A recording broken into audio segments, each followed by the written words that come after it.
Hello, I'm Xiaoling, and in this episode of What's in the Box, we'll be taking a look at Hitman for PC. If any of you are interested in checking out the options available in the game, I've made another video covering them in depth. If you want to check that out on the channel, you can do that. The options in the final release are identical to those in the beta, with the exception that they've actually added audio options, which were not present in the beta at all. So I'm pretty glad to see that. So for those of you who don't know what Hitman is, it's the next iteration in the Hitman franchise. And the good news is, in this particular title, they've gone back to the sandbox Hitman rather than the story-driven experience that was Hitman Absolution. So the events take place 20 years after the Hitman Absolution games, where Agent 47 is basically a free agent. Now, I'm not going to talk about the story of the Hitman games in general, and the way this game is being released, each map has essentially its own story unfolding around it. So I think better than me trying to explain it, you can see that here. Good evening, 47. Your destination is the Paris Fashion Show by Sanguine, one of Europe's leading couture brands. Your targets are Sanguine owner Viktor Novikov, a former oligarch turned fashion mogul, and his partner Dalia Margolis, a retired supermodel, an iconic power couple on the global fashion scene, and two of the most dangerous people in the world. Novikov and Margolis are in fact the ringleaders of Iago, an enigmatic spy ring that deals in the global elite's most valuable secrets. Unscrupulous and opportunistic, Iago has caused disastrous security leaks all over the globe. When Crimean separatists caused a deadly meltdown at the Odessa nuclear power plant, Iago gave them access to the plant's security network. And when the Delgado drug cartel shot down the plane of President Hernandez and his family, Iago provided the classified flight plans. Now Novikov and Margolis have obtained a knock list of British undercover agents, which they plan to sell at a secret Iago auction during the Sanguine show. So our client, MI6, need us to stop the ringleaders before the knock list ends up in the wrong hands. The Sanguine show will be swarming with security, and Viktor Novikov will be the focus of everyone's attention. But despite his posturing, he is merely the money man. The real target is Dalia Margolis. Beautiful and brilliant, she is a master manipulator and the true brains behind Iago. Two targets, a highly public event. At first glance, an impossible task. Then again, I do know how you love a challenge. So yeah, that sums it up better than I probably could have, and it's your job to basically take these two characters out. Okay, so moving on to graphics. I think the game looks very good. The textures are very crisp and the environments are very detailed, from even the smallest little things to the largest of details in the buildings. What's really impressive for me though was the large amount of crowds that they've managed to jam into the game, but unfortunately it has a performance cost, which I'll talk a little bit about later. At any rate, I think it all adds a lot of life to the game, and to create sort of a very believable setting. It's not the best looking game I've ever seen, but by no means is it bad looking, and it is impressive nonetheless. Audio wise, the game is great as well. There's ambient sounds, there's conversations, and the effects are all good, what you'd expect them to be. The dialogue and the conversations are very good actually in my opinion, and man, there's so many of them. It really adds to the feeling that you're in a living, breathing environment. The music suits the game very well as well. It's your typical spy and sneaking around kind of music tracks.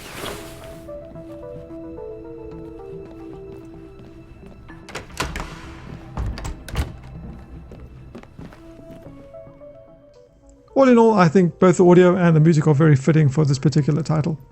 So before we talk about the gameplay, I wanted to talk a little bit about what modes and features are actually available in the game as it currently stands. There are 3 levels you can play. There's the yacht, which is the first available of the training missions, and the first time you play through it, it's basically a guided tutorial, so a step-by-step walkthrough to complete an assassination. After that, you can attempt to do it in any way that you see fit. The second map takes place on a Russian military base, and it's entirely freeform, so you are encouraged to try various different ways, but they also introduce opportunities for the first time, which I'll talk about a little bit later in the video. So these 2 maps basically make up the prelude of the game, and those of you who've played the beta will be very familiar with them. These take place sort of before Absolution. And with the final release, they released the Paris level, which is leaps and bounds larger than any of the training levels in the game. in which you have to assassinate 2 targets, as I mentioned up in the story mode section. Now, like all the other levels, this can be accomplished in a number of ways. There are many people who are concerned about the replayability of these maps, and so I'll say this.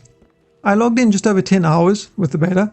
That was a combination of me just messing around on the maps as well as me trying to complete all the challenges that were available for each mission. Now, the challenges are basically different ways in which you can try to assassinate your target. Finding different objects to help you do the job, or different escape routes and that kind of thing. So the challenges are divided into a bunch of different categories. Each category has a bunch of different items in them that you have to try and complete to get these challenges. So as I said, it's the ways you can kill someone or disguises that can be found and all that kind of thing. So these challenges in their prelude levels occupied me for the most part until I managed to get all of the challenges, which I eventually did. And after completing those, I felt no reason or need to play those levels again. So now, into the new level, Paris. It's massive, as I mentioned before. It's a lot larger than the 2 prelude levels, and along with that has many more challenges and items to find and all that kind of thing to complete. I have no doubt that there's going to be a large amount of replayability here to be found. There is something fun just trying to get them all, but again, it still is only one map. So the question is, once you've mastered all these challenges, depending on who you are, that'll take a different amount of time, will there be any incentive to continue playing the game? Well, with the final release, they've added contracts, which are user-created missions that you can play on any of the available maps in the game. So this is going to add some degree of replayability into the map. As you can see, there are featured contracts and that kind of thing. So there's always someone you can try and assassinate. There is also escalation mode, which is a mission that basically every time you complete gets harder by adding more conditions. So maybe the first condition would be to assassinate a target, and then you'd have to assassinate a target wearing a particular outfit or using a particular item, and so on and so forth. And it's going to keep getting more complex, and I believe it wraps up 5 times. And then they've added something called elusive targets, which is basically a target that appears on a map at a specific time, and that assassination can only be attempted once. If you fail, that's it, you won't get another chance. We haven't had any of those unlocked yet, so I can't speak too much about that since I haven't actually had a chance to try that. And then at the start of each mission, you get to choose your gear, and the selection you have depends on the level you are. As you complete more challenges, you'll be able to unlock more weapons and equipment, which will determine your approach to these objectives, as well as where you're going to start and what disguises you've unlocked and this kind of thing. So all of this is going to add a degree of replayability to the game. Getting onto the game mechanics themselves, the first primary thing I have to talk about in the new Hitman are the disguises. They don't work the same way as they did in Absolution. The way they work is that by having the right disguise on will allow you to access certain places that you otherwise wouldn't be able to access. So for example, if you want to go upstairs in Paris, you can't just be dressed in your normal tuxedo. You have to dress up as either a guard or one of the crew for the stage or one of the waiters or something like that. But even then, once you get to the second floor, you can't progress further because you need to be dressed up as one of the private security staff to be able to walk into the really, really private areas on the map. So that's the first thing. The other thing is there are enforcers in each of these categories who are basically NPCs who can see through the disguise, and they're kind of indicated by a white dot above the head. So these are the guys you want to try and avoid. You don't want them to see you. You can take them out, whatever you need to do. If you get spotted by them, even if you're in a disguise, your position is going to get given away. So for example, when you dress up as a waiter, you'll be able to also add poison to a drink without people looking suspiciously at you. Whereas if you aren't dressed up as a waiter and try and putting something in someone's drink, people are going to get suspicious and then you're going to get spotted as well. So there's twofold to that system. Also, there's a new system thing called opportunities, which are revealed through conversations by default. There's normally screen prompts on these. So if you overhear a conversation, it triggers one of these screen indicators, which basically pushes you through to the next stage. Now, I've disabled these since I feel the opportunities in the game should be discovered while playing. For me at least, it's half the fun. I think even with the challenges system, I think it would be nice if there was a way to have them hidden and it actually required clicking on them for you to have a confirmation for them to be revealed. But that's all personal preference though. I've spent around 10 hours with the game so far, and there's lots of things that I haven't experienced yet or unlocked. I will say that I have enjoyed the game so far. It's exactly what I expected it would be after my time with the beta. However, I'll say that all is not well. There are going to be some things that annoy people. The first of these things I'll say are the scripted events. All the opportunities and important conversations that start. The first thing would be scripted events. All the opportunities and important conversations that start things wait for the player. So you need to be in range before they trigger.